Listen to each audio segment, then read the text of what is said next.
Hello, it's Mr. Obi. Now I don't want to upset anyone when I show you this next clip, but here's a real life story to demonstrate the power of brain plasticity. It's about a little girl who was having fits and she was going to die. They had to do a drastic operation.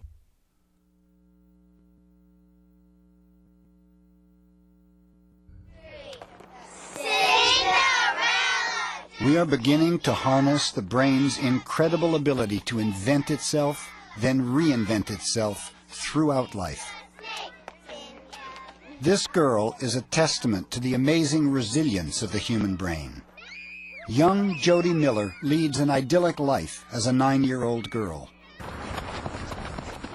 You would never guess that she has undergone some of the most drastic surgery imaginable.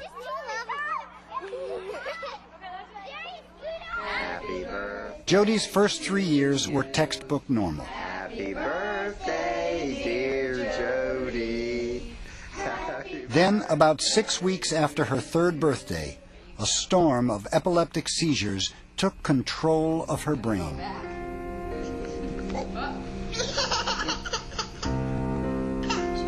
She couldn't use her left arm hardly at all. She could barely use the left leg, seizing a good deal of the time, multiple types of seizures. Ordinary life became impossible. Medicines did nothing, and the seizures threatened to turn fatal. Desperate, Jody's parents brought her to pediatric neurologist Eileen Vining. We found her seizures were all coming from her right hemisphere. And we knew that there is virtually nothing else, nothing but Rasmussen syndrome that can produce that picture in a young child. Rasmussen syndrome is a degenerative brain disorder that disrupts the electrical activity that makes our brains work. Tiny electrical explosions were flaring up in Jody's right hemisphere. As seizures became almost constant, she lost control of her left side. Only one radical treatment option remained. We knew that she was never going to have her seizures controlled with medicine, and we knew that she and her family faced taking out that half of the brain. Okay. Dr. Vining recommended a daring surgery called a hemispherectomy. It would be performed by pediatric neurosurgeon Ben Carson. The whole concept of taking out half of a person's brain would seem to most people impossible. Human beings are incredible creatures with a brain that is beyond belief in terms of its capabilities, to the point where we can take half of it out and still function in a normal way. 85% of our brain consists of the cerebral cortex, which is divided into 2 hemispheres, each with 4 main lobes. The cortex handles many of our higher functions. Areas on both sides control thinking, movement, and sensation. But the right side controls our left side and vice versa. Jody would lose almost all of her right hemisphere, and the cavity would fill with cerebrospinal fluid. The operation has to be performed with great precision to avoid damaging the parts of the brain that control Jody's life functions, like heartbeat and breathing.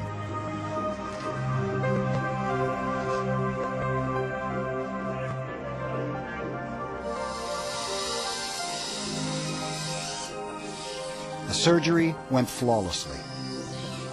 What we're looking at here is an image, an MRI, that was done on Jody after her surgery. And what it shows us is the fact that we removed her entire right hemisphere. And what we're able to see here is indeed her very normal left hemisphere and all the beautiful gyri of her cortex. And we can see right down the middle, the right hemisphere that was there is now replaced by fluid. But how could Jody function normally with only one hemisphere? It's because of a miraculous ability of the brain called plasticity. Our brains can actually change shape, creating new connections between neurons or brain cells to replace lost or damaged ones. Jody's left brain started reconnecting almost immediately. At least as good as this. And if I remember, he wore pink just like you. This young lady had half her brain removed, went home, I guess maybe 10 days later, and was already walking. She was ambulating. She was able to walk out of the hospital. And that's because her left hemisphere had such resilience, such plasticity. It was able to say, okay, something needs to move her left leg. Whoa. You gonna open it? Okay. Jody continues to work on training her brain to overcome the slight paralysis in her left side. But enough. Now that's very good. You need to do that stretching stuff, honey. You know that, don't you? Are you doing enough of it? I think so. Anatomic symptoms. The human brain is just an awesome thing, because every time I look at it, I say to myself, this is the thing that makes this person unique. It still is just such a wonderful thing to find a young person whose life now can move on, who's no longer having seizures, who's developing in a normal fashion. I take the good with the bad, and I say, this is a bad thing, potentially, that we have to do for an extremely good cause. So Jodie's story is not just for her. Everybody's brain has the ability to make new connections. Understanding the plasticity of the brain helps you change poor behaviour and bad habits as well. Anger management. Consider making a new shortcut through a field. When you are angry, what's happened is you've created circuitry inside your brain, neuron connections, that fire and make you angry. If anger is your default position, that's because you've used those circuits so often that they've become very strong. Now, if you try to control your anger for 28 days and don't become angry for 28 days, the myelin that is around the circuits for the anger pathways, they will weaken. So you'll not become angry as often. Now, there's a thing called October Stoptober, and what they say is if you can stop doing something for 28 days, you're 5 times more likely to change the habit. So, say, to help you to quit smoking. And that's because the pathways decrease in strength if you don't use them. Now, we've all experienced that already, because you can all write, but when you go away for your 6 weeks holidays, you don't do much writing over the 6 weeks holidays.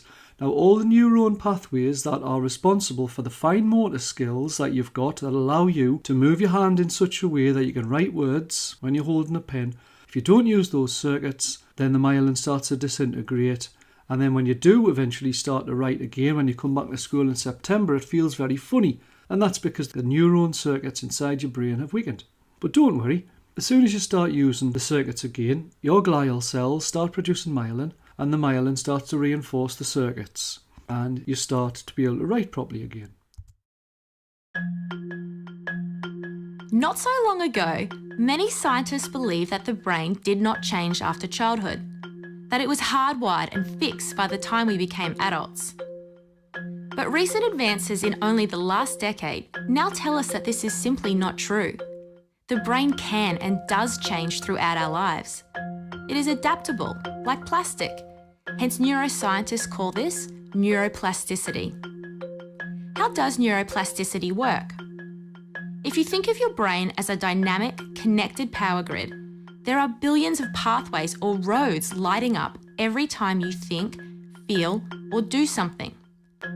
Some of these roads are well-travelled. These are our habits, our established ways of thinking, feeling, and doing. Every time we think in a certain way, practice a particular task, or feel a specific emotion, we strengthen this road. It becomes easier for our brains to travel this pathway. Say we think about something differently, learn a new task, or choose a different emotion. We start carving out a new road. If we keep travelling that road, our brains begin to use this pathway more, and this new way of thinking, feeling, or doing becomes second nature. The old pathway gets used less and weakens. This process of rewiring your brain by forming new connections and weakening old ones is neuroplasticity in action.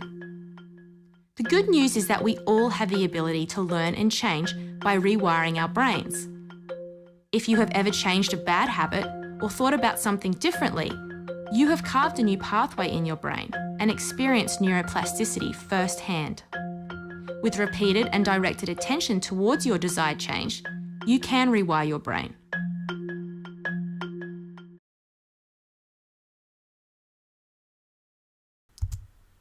So, using what we've looked at so far, let's now tackle this really big question.